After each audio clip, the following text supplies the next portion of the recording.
Друга секція у нас присвячена технічним аспектам роботи ДНСу, і першим доповідачем у нас буде представник ICANN, головний спеціаліст з безпеки, стабільності та стійкості інтернету. Те, що я просила розповісти нам більш про DNS abuse, вимірювання та як з цим боротися з цим DNS abuse.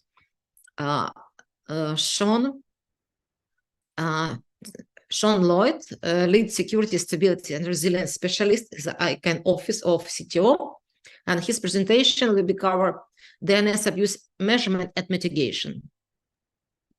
The floor is yours, Siôn, please. Hi there, thank you. Yes, my name's Siôn Lloyd, as you've just heard, and I work in a team within ICANN's Office of the Chief Technology Officer called the SSR team, which stands for Security, Stability and Resilience. And what I'll talk about today is, first of all, I'll introduce the team that I work in, give you an idea of the sorts of stuff we do.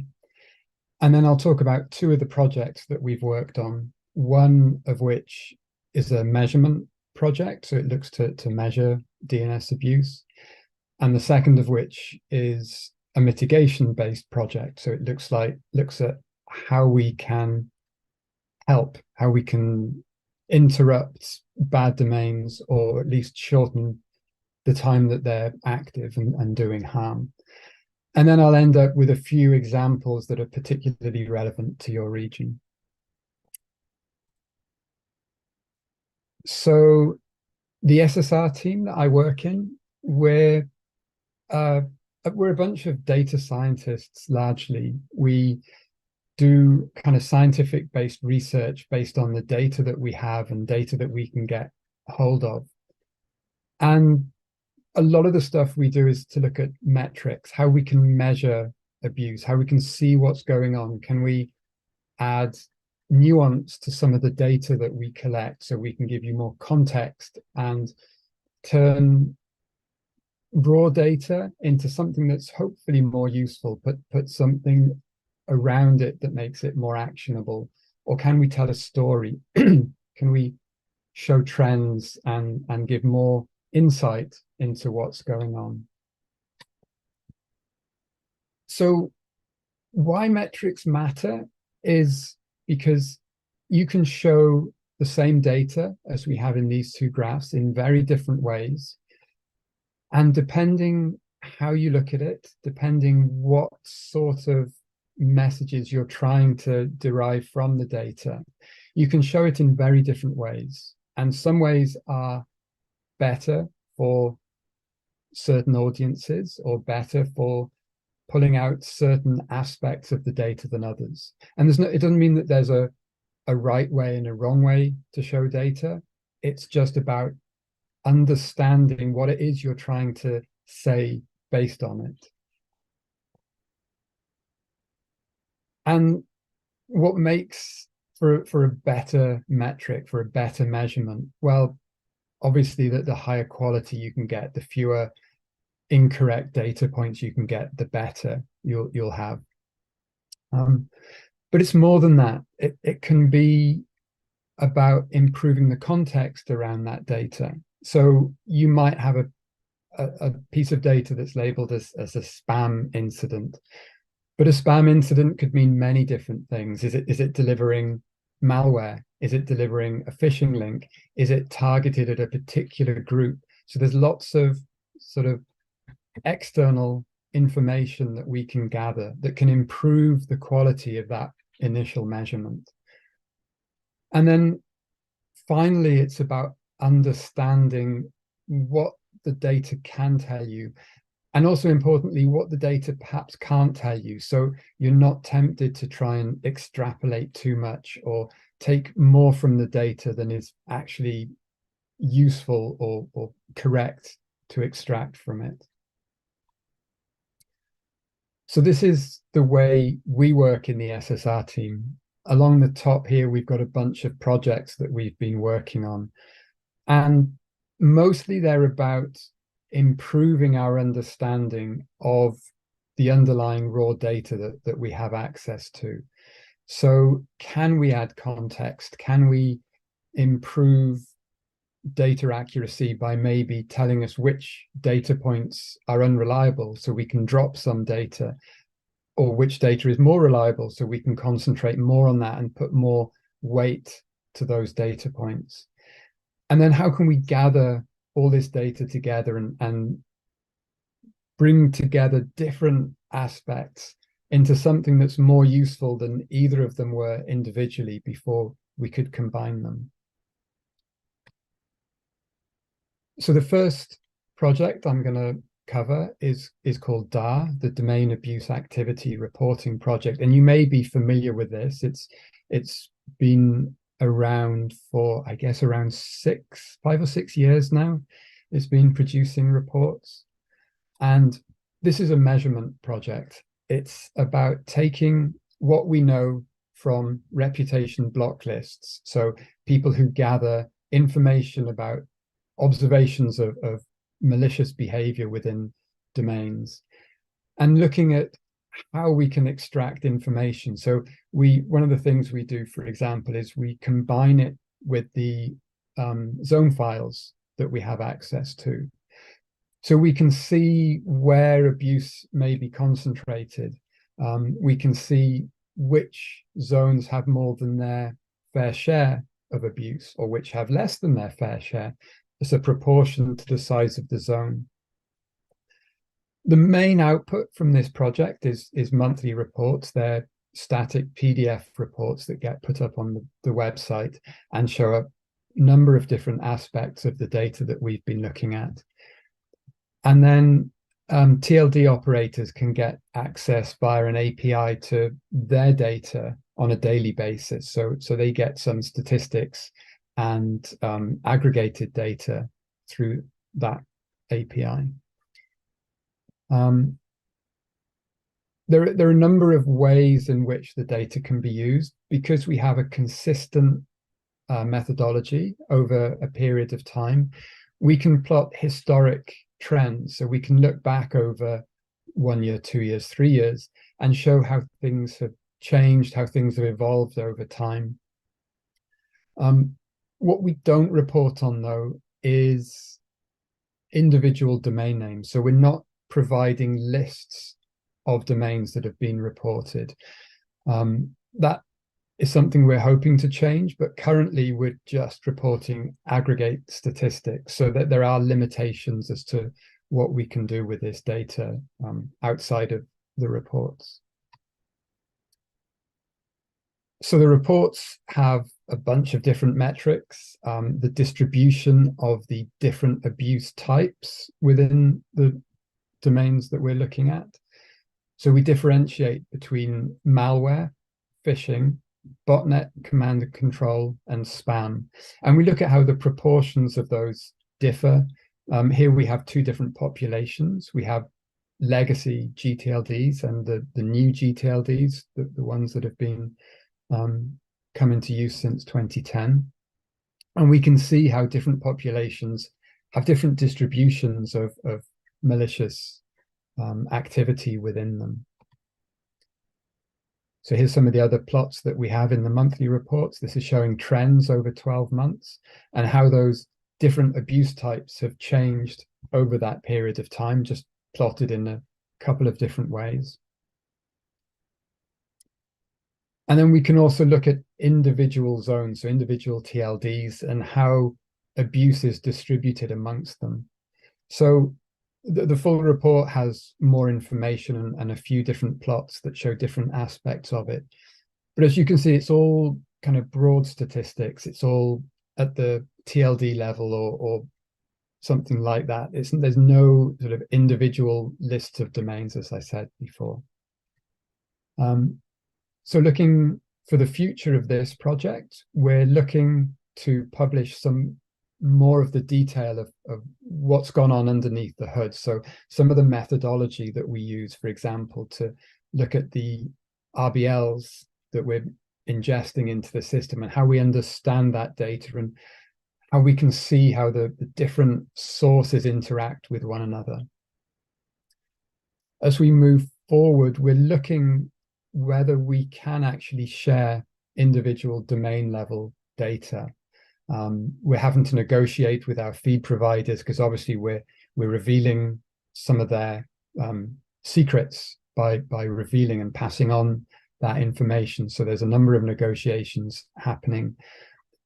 We're looking to aggregate not just to TLD level, but also to registrar level, because we know that different registrars have different business models, and different business models result in different concentrations of abuse again. And then part of that piece coming back to improving metrics, we're looking to add other sort of items of context around these data points.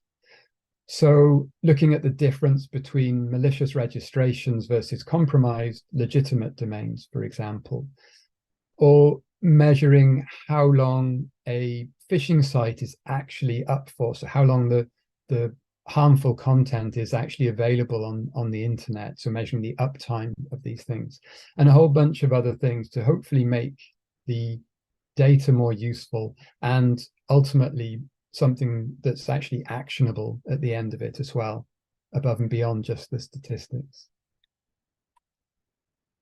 So that's a whirlwind introduction to the DAR project. The second project I'm going to talk about is about mitigation. So it's titled the Domain Name Security Threat Information Collection and Reporting, or DNS Sticker project. And this began in the early days of COVID. So yeah, spoiler alert, criminals use the internet. And one thing we saw with COVID was a lot of registrations that were clearly using terminology around the event. So COVID, corona, virus, cure, all of these sorts of terms being used. And a lot of stories coming out saying that there's all these malicious registrations out there, all these domains that are using COVID to do harm. So we were seeing graphs like this one, where large numbers of daily registrations and people associating risk or saying that they were suspicious or malicious. And we weren't quite sure exactly what was meant, because how do you measure risk? How do you measure suspicion or potentially malicious, as we were seeing? Some people were measuring URLs and counting URLs, whereas some people were counting domains, and some people were looking at certificates being issued. So there were a lot of very different methodologies being used, which weren't very clear. We wanted to put that right. We wanted to have a clear published methodology, and we wanted to get good intelligence to the right people, the people who can take action. And we also wanted, when we say good intelligence, we wanted very few. We were aiming at 0 false positives. So if we report a domain to someone as phishing, we want to be 100% certain that it was phishing at the time that we reported it. Okay. So we continued this project with COVID, and as new variants of COVID came out, we were adding terms to it. And then in early 2022, in April, we added a whole bunch of terms around the conflict in Ukraine. So geographic terms, people who were involved, terms like refugee, Red Cross, that were attracting a lot of attention around the time, to see how that was affecting what people were using as the sort of hooks for their phishing attacks or the hooks for their malware attacks and so on. So the methodology looks like this. We take the zone files that we have access to, and it's important to remember that the zone files we have, they're just the GTLD zones. We don't have access to country code zone files, so we weren't looking at that at all. We're just looking in the GTLDs. And then we filter on all the keywords that we've got. So COVID, and then obviously with the addition of Ukraine and Red Cross and terms like that, And we had variants and some of the sort of internationalized forms as well, so accented letters and so on. If we see registrations that match one of those terms, we look those up against third-party threat intelligence, so sources like VirusTotal, Google Safe Browsing, PhishTank, and so on. If those sources have reports of malicious behavior, then we gather other information, particularly things like screenshots are really important if you're going to report phishing, for example, but also other context around it. So DNS settings, so we can see where things are being hosted. Obviously, we need to understand who the registrars are, because we're going to report these to the abuse contact if we decide there's enough evidence to do so. And on that decision, that was made by a human. So up to this point, it's all been automated intelligence gathering. But the final step, the step where we decide whether we report, because we didn't want to add any noise to abuse teams' inboxes, that's where a human would step in and actually make that final decision, look at the evidence we've gathered and say, are we confident that this is malware? Are we confident that this is phishing? And if the answer was yes, then we would submit an abuse report to the sponsoring registrar. Excuse me. So in terms of the output, the results, what did we see? Well, here's a graph that covers 3 years of this project running. So from the beginning of 2020 to the end of 2022.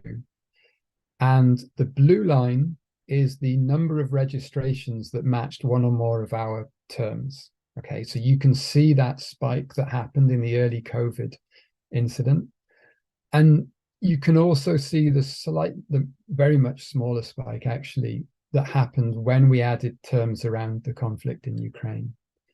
And again, stressing that we only have the GTLD view on this. So any abuse that's happening in the .ua zone, we wouldn't have seen that at this time because we just didn't have access to that. The red line in this graph is the number of those registrations that had one or more third-party reports of maliciousness associated with them. So what we do, just to go back a step, is when we look these domains up, we look them up on the day we first see them. And then we continue to look them up week after week for the following month. So if there's sort of delayed activity on it, so a domain is spun up, but the phishing or the malware doesn't appear for a few weeks, we would still catch that. So we're measuring over a period of time. But even doing that, we can see that actually the number of malicious domains is very, very much smaller than the number of registrations that have potentially suspicious terms within them. Okay, so it's a very different story to perhaps some of those initial reports that we were seeing where there were thousands of malicious registrations per day.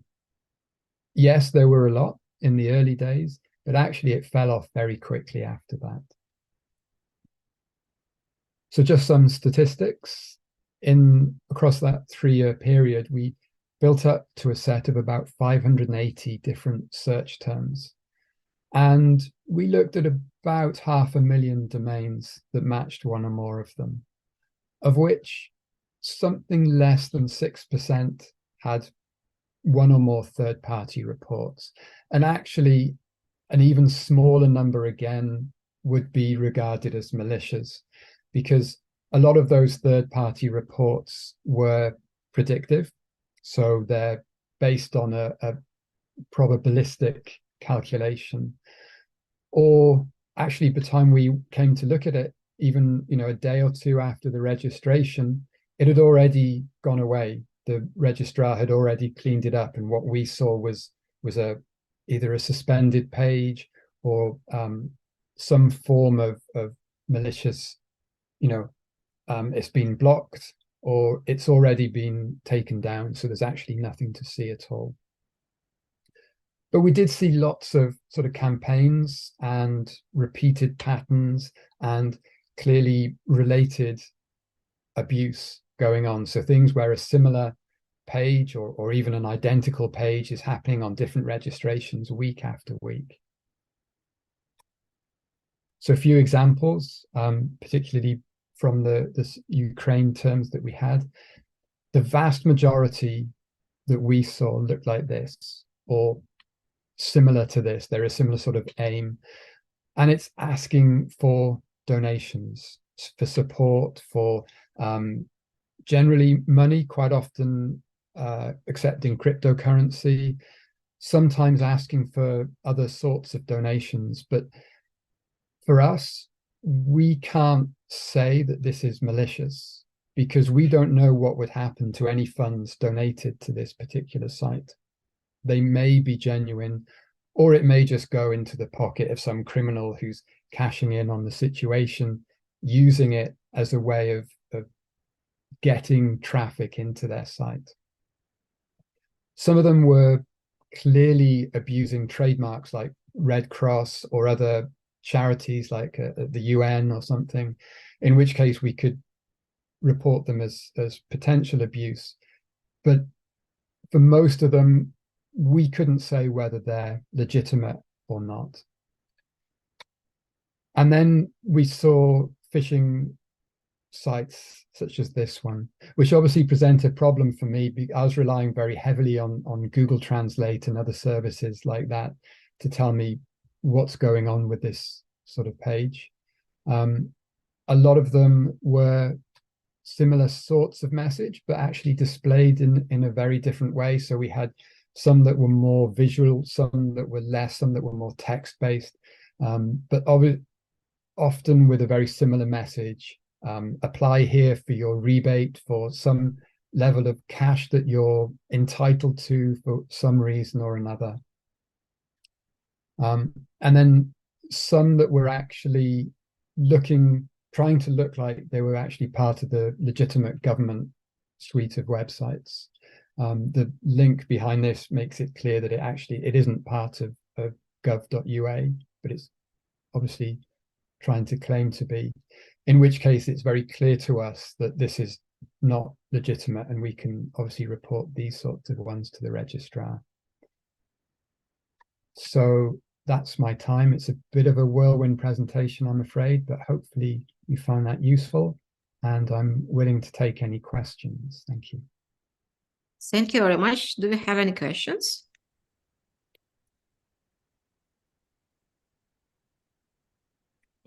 Any questions from the audience?